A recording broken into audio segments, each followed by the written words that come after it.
20년 전쯤에 이제 스님께서 처음 호스피스 환자를 돌본 이제 정토마을이 있던 충북 청원구 미온면 군여산 좁은 산길을 이렇게 따라 이제 300m 가량 이제 가야 나오는 곳이었는데 저도 이제 그곳을 몇 번 가봤었는데 예, 그곳은 이제 죽음으로 가는 간이역이라고 불렀어요. 워낙 많은 분들이 그때 돌아가셨으니까.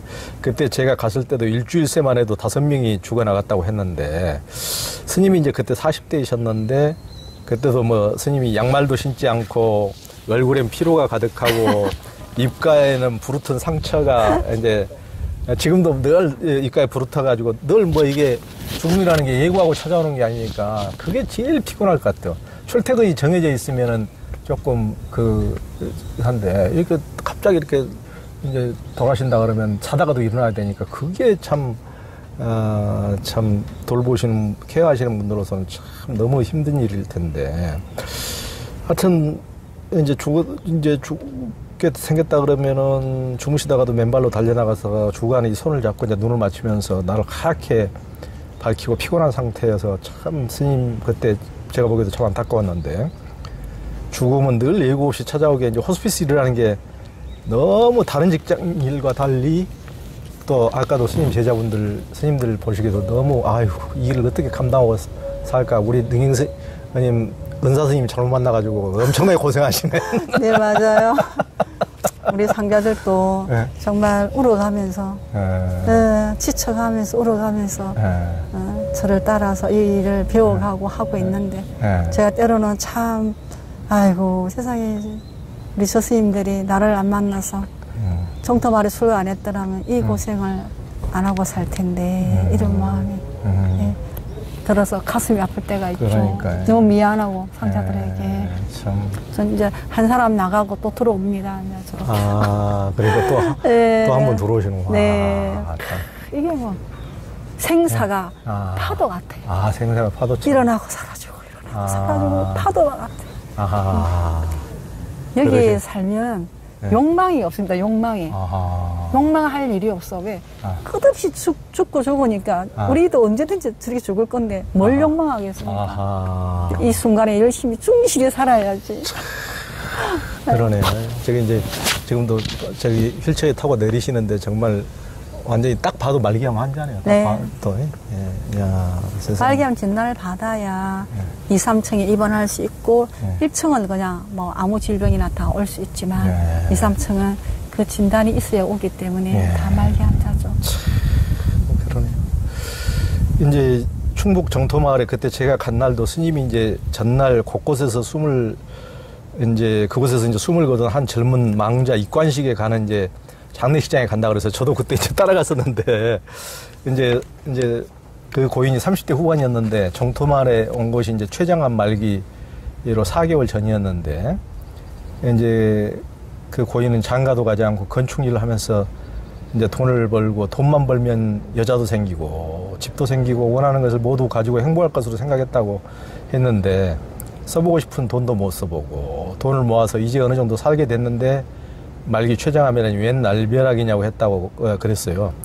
돈만 벌기 위해 몸부림쳤기에 이제 형제들과도 관계도 소원해지고 6남매 막내인 이제 그분이 늘 형과 누나들을 기다렸지만 가족들은 코빼기도 안 보이고 그의 가족들도 그처럼 모두 돈을 버느라고 바빠서 안 왔다고 그러는데 그 고인이 기다림에 울다 외로움에 떨다가 임종을 맞았다고 이제 들었는 게 장례식장에 저도 이제 그때 스님 따라 가면서 처음으로 착잡했는데 그렇게 돈만 벌다가 주변 사람 하나 챙기지 못하고 가는 죽음들을 뭐 늘 보실 텐데 스님은 그런 분들 보시면 어떤 마음이 드세요?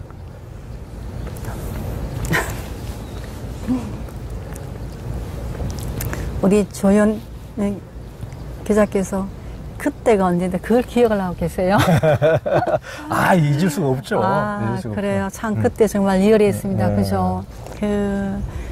우리 그 친구가 정말 너무 많이 후회하고 가슴 아파하고 내가 이 벌어놓은 돈도 하나 못 쓰고 죽어야 하는 것에 대해서 정말 많이 원망하고 그러다가 그 형제들이 그 막내거든요. 우리 형들 누나들이 많았는데 얘가 그렇게 많은 돈을 벌어놓은 것이라고 아무도 생각을 못했어요. 그래서 아무도 안 와봤어요. 근데 나중에 이제 죽을 무렵에 임종을 한 며칠 앞두고 그 친구가 고향 친구가 그 자기 형제들에게 얘가 돈을 좀 많이 갖고 있다. 근데 내일 모레 죽을 거다. 뭐 이렇게 이제 얘기를 전한 거예요. 근데 난 정말 그때 나도 많이 놀랐는데 막 택시를 타고 저 전라도에서 막 왔고 이제 새벽에 와가지고 막 닥친 대로 가져가는 거야. 통장 훔쳐가는 사람, 도장 훔쳐가는 사람 막 다 훔쳐가는 거. 근데 이 친구는 이제 훔쳐가는 걸 이렇게 보면서도 기운이 없어 말을 못 하는 거야. 아이고 참말로 환장하네. 그러니까 도장을 가져간 데에서 돈을 찾을 수 있는 것도 아니고 통장을 가져간 데서 돈을 찾을 수 있는 것도 아닌데 그래서 제가 그 좀 괜찮을 때 얘기했거든요. 그냥 가난한 형제들에게 돈을 다 나눠줘라. 찾아서 다 불러서 나눠줘라. 이랬더니 절대로 못 한다는 거예요. 내가 뼈골에 빠지게 벌은 돈인데 그거를 왜 주냐고. 그럼 그건 누구 줄 건데. 하여튼 내가 나라에 기부를 하더라도 내가 뭐 그럼 나라에 기부를 해라.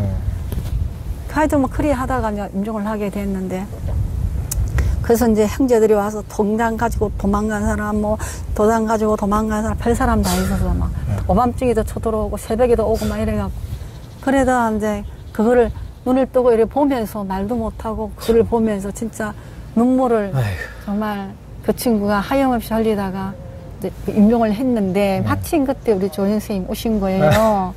그 어쩌다가 이제 같이 이제 우리가 따라가게 돼서 그러니까 그랬는데 이제 거기서 통장이나 도장이나 돈을 가져가지 못한 누나가 나타났어요. 그죠?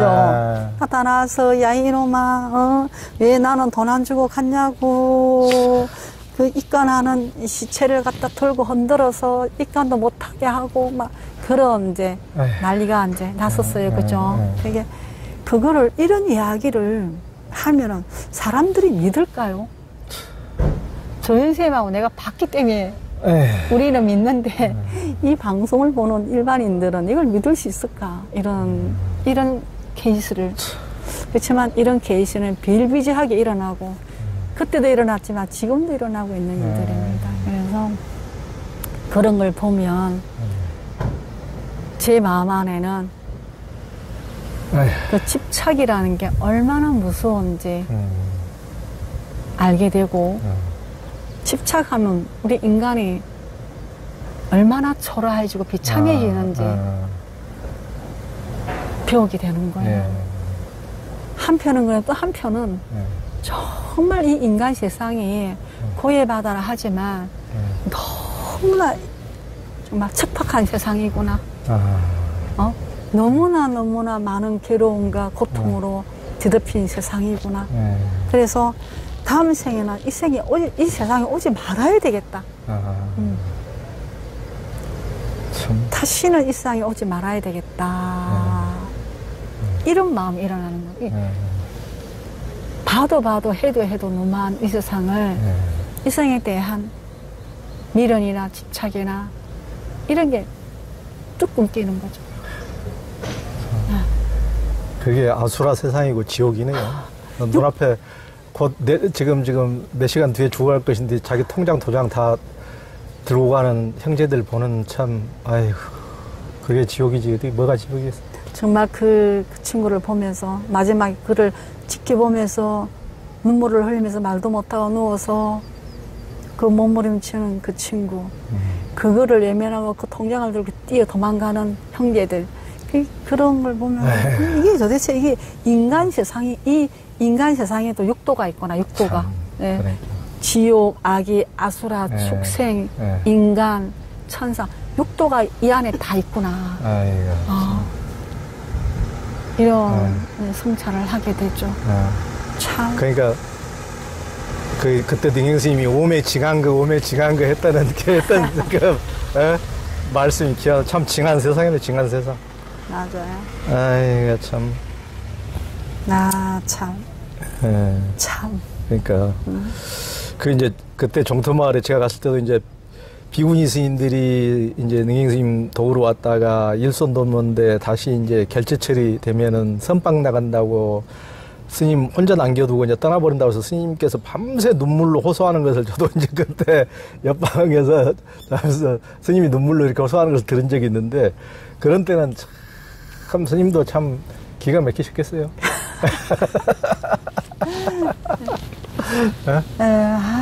그때는 정말 많이 뭐라 할까요? 나는 성가에서 분리된 독도 같은 데서 혼자 살고 있는 이런 느낌이 들었어요. 네. 가로밖에서 독도 같은 데서 이렇게 분리되어서 살고 있는 사람처럼 느껴지고, 새들은 많지만 사람이 하나밖에 없나. 새들은 자욱하고 새들의 소리는 자욱한데 사람은 하나밖에 없는, 살아있는 사람은 하나밖에 없는 그런 고립감, 고독은 너무 사치스럽다. 그 외로움, 그런 마음들이 정말 많아서 내가 언제 한번 내 마음을 들여다보니까 내 마음에 슬픔이 너무 많더라고요. 너무 큰 슬픔이 이게 막 강물처럼 이렇게 출렁이는 제 슬픔을 한번 본 적이 있는데, 내가 그럴 때마다 너무 슬퍼했구나. 너무 슬퍼하고 너무 외로워했구나. 네, 그런 걸 한번 본 적이 있어요. 그래서 참 그래, 안 슬프면 인간이 아니지. 외롭지 않으면 인간이 아니야. 그 상황에서 당연히 뭐 이렇게 제 자신을 좀 추스려 본 적이 있는데. 그러니까 그렇게 이제 다른 분들은 왔다가 떠나면 되지만 스님은 계속 또 지켜야 되니까 이게 참, 이게 다른 분들처럼 결제라고, 또 스님도 한 번씩 갔다가 또 오시면 한 3개월씩 쉬었다가 수행일 없이고 하고 오시면 참 좋으련만 스님에게는 그런 게 없이 딱 코가 콧들에 띈 소처럼 딱 정토마을에 매여 있고, 다른 분들은 좀 도와주다가 또 힘들면 또 가신다고 그러니까 또 이제 참 스님은 또 이제 그걸 혼자 버려진 듯한 느낌을. 맞아. 진짜 맞아. 그 느낌. 늘 버려지는 게 늘 버려져. 네. 독도 같은 섬에 제가 늘 버려지는 듯한 그런 마음이 30대, 40대 정말 많았어요. 네. 근데 뭐 50이 되면서 또 이 와중에도 또 수행을 계속 하죠. 연불 수행도 하고, 또 뭐 비파사나 사마타 이런 걸 통해서 여러 가지 수행들을 하면서 그런 마음들을 녹여내죠. 그러니까 그때 이제 정토마을에서 10년을 한결같이 그 만이주 간호사가 한 말이 이제 기억나는데요. 이제 그분이 이제 지식인과 부자와 수행자 등 뭔가 가진 게 많고 명예가 높은 사람일수록 더욱 고통스럽게 죽어가는 모습을 많이 본다. 이제 그분이 그 얘기한 게 참 잊혀지가 않더라고. 보통 우리는 아니 가진 게, 사는 게 훨씬 더 넉넉하게 살았으면 죽을 때도 넉넉하게 죽을 것 같은데 오히려 그런 분들이 더 힘들게 죽어간다. 정말 그렇습니까? 그거는 틀림없어요. 네. 그거는 그 사람이 뭐 돈이 많다라는 게 기준이 없지 않습니까? 당신이 그 영적인 세계에서 만족하고 자기 원하는 것을 다 갖게 되고 얻게 되고 누리게 되고, 이제 그럴수록 삶의 집착이 강화되는 거거든요. 강화되죠. 그래서 그렇게 뭔가를 이제 충분히 원하는 만큼 누리거나 원하는 만큼 갖고 있거나 이렇게 되면은 그것 때문에 아마 죽어가는 과정에서도 또 가족 관계 안에서도 갈등도 엄청나게 많이 일어날 뿐만 아니라 그 죽음의 과정에서 결코 온전하지 못한다. 너무나 다양한 고통들이 일어나게 되고, 또 그렇게 보면 그 죽음이 그렇게 고통스럽고 힘든 과정을 겪고 죽는 걸 보면 죽고 난 뒤에도 저 사람은 저 집착과 저 애착과 저 소유욕 때문에 참 온전한 생을 받기가 참 어렵겠구나. 그런 집착은 강하지만 내가 타인에게 베풀었던 지었던 공덕은 너무나 부족하고 내가 물질적으로 소유하고 웅켜쥐고 막 내 것이라고 이렇게 집착했던 것들은 강화되고 그러니까 균형이 안 맞는 거죠. 이쪽은 너무 무겁고 이쪽은 너무 가벼워서 이게 어떻게 뒤집힐지 죽고 난 뒤에 육도의 갈래길에서 어떻게 뒤집힐지 유추할 수 없는 거죠. 네. 네, 그래서 죽음을 보면 삶이 보인다고. 그 죽음을 보면서 우리 만희주 간호사가 충분히 그렇게 생각할 수가 있습니다. 네. 네.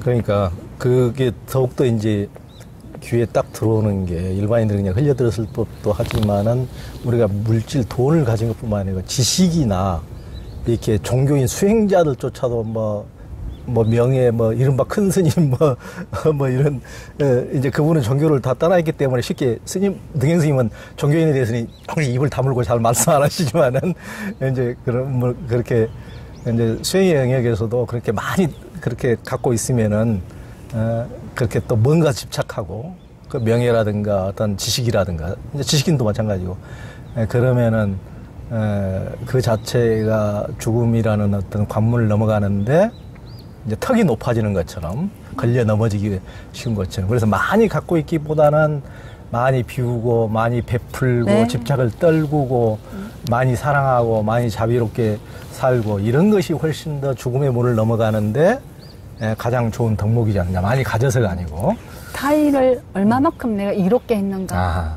타인을 나라고 하는 이 도구를 통해서 타인을 얼마만큼 이롭게 하고 행복하게 하고 기쁘게 하고 도움되게 했는가가 선험의 공덕의 자랑이잖아요. 근데 나의 삶이 나를 위한 즐거움, 나를 위한 만족, 나를 위해서 나의 뭔가를 위해서 우리가 옮겨지었다면 요구했다면 네, 시연을 입었다면 그거는 수립의 공덕이 될 수가 없는 거죠. 네, 그랬을 때 그런 삶을 저희가 유심히 보는 거죠.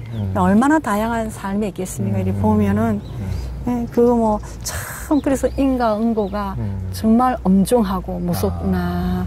네, 그런 거 시시때때로 저희가 성찰하게 되죠. 자각하게 되고.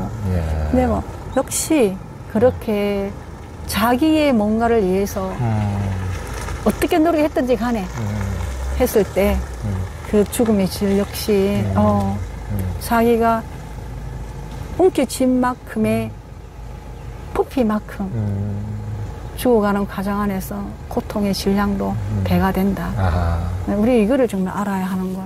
그래서 건강할 때 내가 나를 위해서 어느 정도만 유지하고 나머지는 이 세상에 돌려주고 좀 이렇게 나누어주면서 좀 털어내고 좀 다음 생을 위해서 좀 이렇게 공덕 자랑을 좀 다 장엄하는 게 준비하는 게 참 지혜로운 삶일 것 같아요. 근데 그게 정말 쉽지 않죠. 네.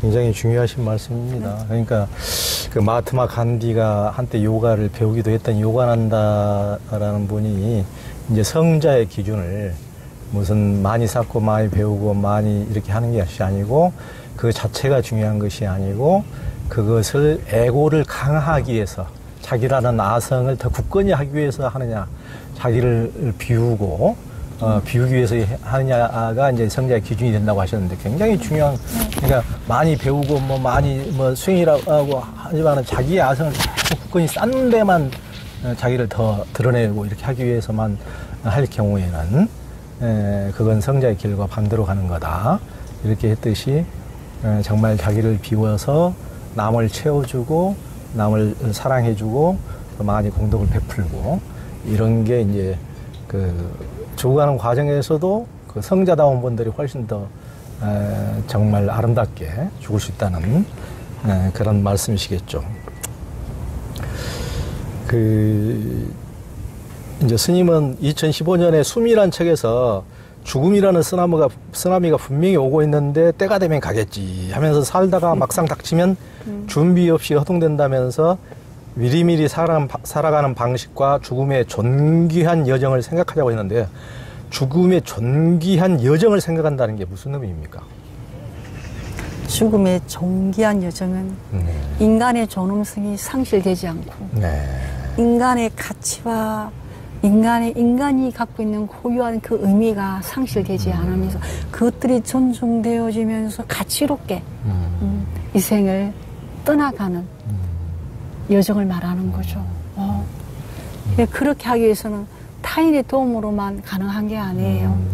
본인 스스로가 이 생을 살면서 어떻게 살았고 또 내가 이런 과정을 위해서 뭘 준비했는지. 그러니까 내가 아프면 쓸 보험은 정말 우리가 막 여러 개씩 막 들어놓잖아요. 막 보험은. 근데 그 보험도 때로는 장애물이 돼. 내 죽음의 질에 저의 요소가 될 수도 있지만 그렇게 보험을 넣듯이 죽음의 이 존엄한 죽음, 종이한 죽음을 위해서 우리가 좀 슬기롭고 지혜롭게 하나하나 준비해 간다 하면 분명히 사제병원에 왔을 때는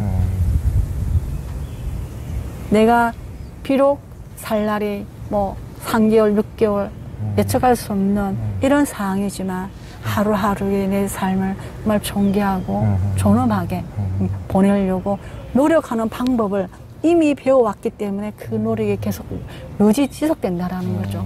그러니까 그렇게 존엄한 존귀한 마지막을 보내야지만이 다음 생에 육도에 어느 갈래에 떨어지더라도 좀 존엄한 존재가 되지 않을까요?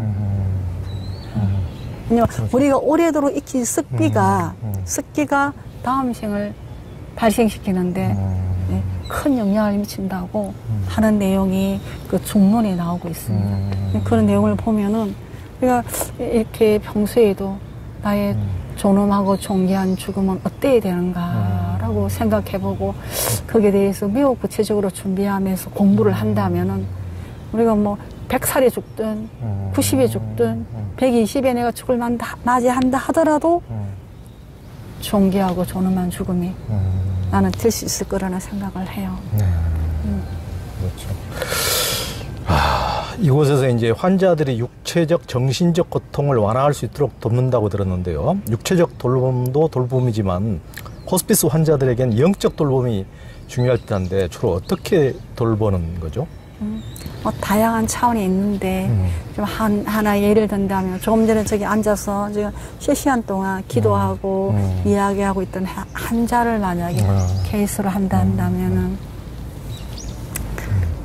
많이 말라 있고 복수도 많이 찾고 이제 사실 여명이 얼마 남지 않았잖아요. 그랬을 때 그래 영적 돌보는 스님들이 이제 그래도 아직도 어떻게 하면 내가 살아나 볼까라고 하는 욕망이 사라지지 않았어요. 그렇기 때문에 그 욕망을 확 자절시키는 게 아니라 그 욕망도 존중해주면서 우리가 언제든지 죽을 수 있다. 이렇게 당신보다 내가 먼저 죽을 수도 있다. 죽음의 순수가 없기 때문에 죽음이 올 거라는 걸 알고 계신 거 맞죠. 이렇게 해서 자기 죽음에 대한 인식을 조금씩 해갈 수 있도록 도와주고 그 다음에 이제 가족 관계나 뭐 일단 부부 관계 안에서 있는 갈등들 같은 것도 상담을 해서 서로가 다시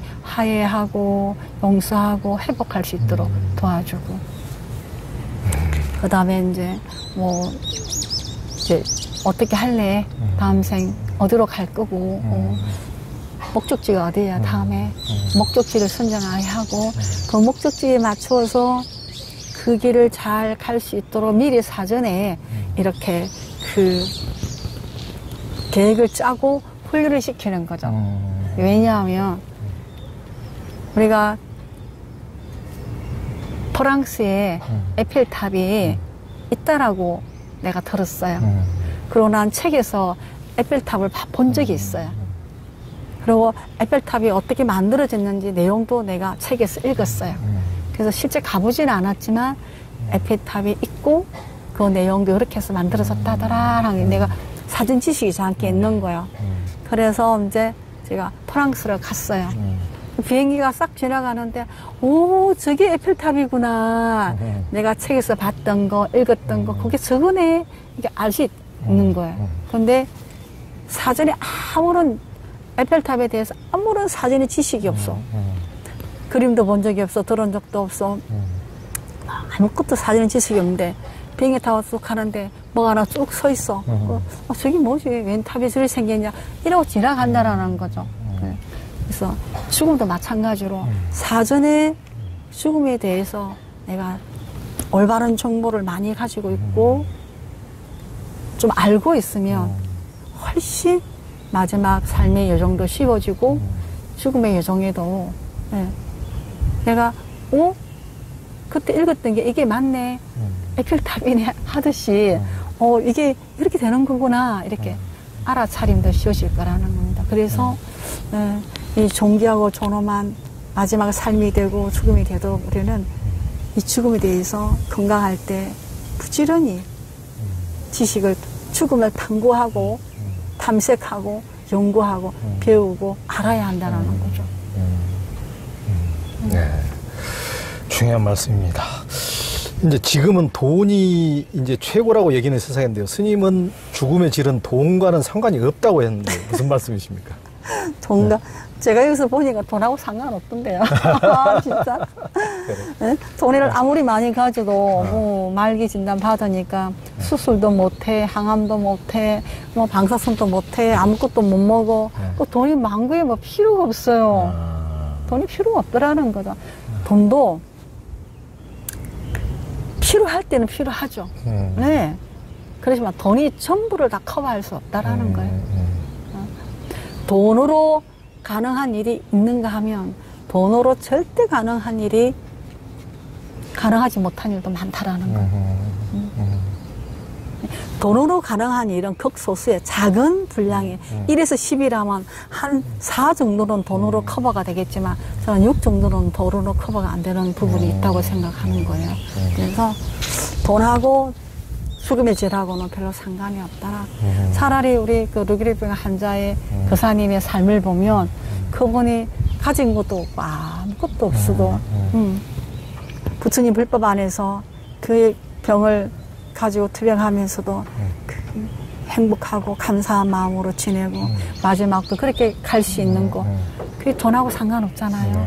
마음을 어떻게 쓰느냐가 너무 중요했지. 그래서 여러분 돈 많이 갖고 계시죠? 너무 믿지 마세요. 그 돈이 여러분들의 삶의 질과 죽음의 질에 그렇게 지대한 영향을 아마도 미치지 못할 겁니다. 그러니까 그 르경 스님이 이제 평소 1년을 결산하는 앨범을 만들어 볼 것을 권하셨는데 앨범을 만들어 보는 게 왜 의미가 있습니까? 마지막에요? 아니면 살면서? 그러니까 보통 1년마다 앨범을 만들어 보시라고 하시는 거예요? 아니면 마지막에 앨범을 만들어 보시라고 보통 권유하실 때? 아니. 내가 마지막에 이 세상을 떠나게 될 때 내가 살아온 삶의 자취를 앨범으로 이렇게 딱 정리해놨다가 기록해놨다가 내가 살 날이 얼마 남지 않았을 때 좀 더 구체적으로 그래 내가 이때는 이렇게 살았고 저때는 저렇게 살았고 이때는 이렇게 살았네 이렇게 해서 스스로가 자기 삶의 가치를 주고 스스로가 자기 삶의 그 의미와 또 노력을 찬탄하게 되는 거죠. 잘 살았다. 애썼네. 아유, 정말 훌륭하게 살았네. 이렇게 되는 거죠. 그게 마지막 삶 안에서, 그게 재산인 거. 이 세계에서 마지막 남은, 마지막으로 이렇게 총체적으로 집약한 내 삶의 엑기스잖아요.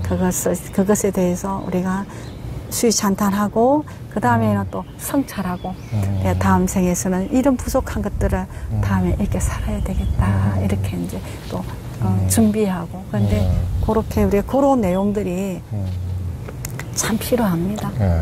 근데 요즘 사람들은 다 이렇게 핸드폰에다 카메라 속에 다 사진이 들어있어요. 근데 대체적으로 보면은 나 혼자 내 영정으로 쓸만한 사진으로 멋지게 찍어놓은 사진이 없어. 참. 아니 뭐 자연과 배경과 이런 걸 맞지고 나를 나의 멋진 모습을 담아놓는 경우가 없어가지고 그 경경 사진은 짐등록 사진 갖다 시커먼 거 그거 있고 해가지고 올려놓는 사람이 너무 많다니까요. 여러분 아셨죠? 여러분 자신에 대해서 진짜 멋진 날, 멋진 모습을 담아서 사진을 딱 인쇄해가지고 그 필름에다가 저기 뭐죠? 앨범에다가 딱 좀 끼워 놓으세요. 그래서 나중에 내가 죽으면 우리 가족들이 나의 멋진 모습들을 기억할 수 있도록. 사진이 없어요. 사진이. 정보 풍경 사진 아니면 뭐 그걸 쓸 수 없는 사진 뭐 이런 것만 잔뜩 있고 그 수천 장의 사진에서 영정이 쓸 사진 하나 찾지 못하는 거예요. 그만큼 우리가 죽음을 전혀 고려하지 않고 산다는 얘기겠죠. 그럴 수도 있겠네요. 맞아요. 그러니까 죽음을 이렇게 미리 생각하신 분도 저희 어머니 95세신데 한 60대부터 수의 마련했고 하시더만 안 돌아가시더라고요. 미리 죽음을 그렇게 생각하시면 잘 안 돌아가요. 죽음을 충분히 준비하시고 하시는 분들은. 제가 가끔 보면 올해 이렇게 90 이상 넘고 80 넘은 분들은 벌써 수의도 다 맞춰서 보자기 싸놔놓고 영경사진도 다 뺏어 만들어 담아놓고 뭐 수계첩 같은 것도 챙겨서 다 넣어놓고 이렇게 딱 죽으면 오너라 언제든지 갈게 이렇게 하고 기다리는 분들이 있단 말이에요. 그런 분들은 도리어 건강하게 장수해요. 건강하게. 그러니까, 그렇죠. 죽으마 오너라 이렇게 했을 때 오히려 더 넉넉한 삶, 죽을 때도 하여튼 여여한 삶이 되신다는 말씀 참. 언제든지 오너라 나는 다 준비가 끝났어. 참. 내가 잘 살고 있으마 이렇게. 최고의 멋쟁이네, 최고의 멋쟁이. 최고의 멋쟁이. 아주 우리 여기서는 이제 죽어가시는 분들이 늘 이렇게 계시는 또 죽어가시는 분을 돌보는 이렇게 병원이지만은 정토마을 자재병원에서 너무나 영적 기운이 좋고 우리 능행 스님과 이렇게 또 스님들 또 봉사자들이 좋은 기운으로 이렇게 돌보는 참 아름다운 도량에서 우리 능행 스님과 죽음에 대해서 이렇게 깊은 또 얘기를 나눠보고 또 시간이 되면은 또 우리 능행 스님 또 다음에 찾아뵙기로 하고 오늘 이만 또 우리 조연TV 휴심정 독자들도 이곳에 정토마을 자재병원에 한 번씩 와보시고 또 이 가장 아름다운 일에 또 같이 여러분들도 같이 동참하셔서 이렇게 참여하시고 해주시면 참 좋을 것 같습니다. 고맙습니다, 스님. 네, 여러분 감사합니다.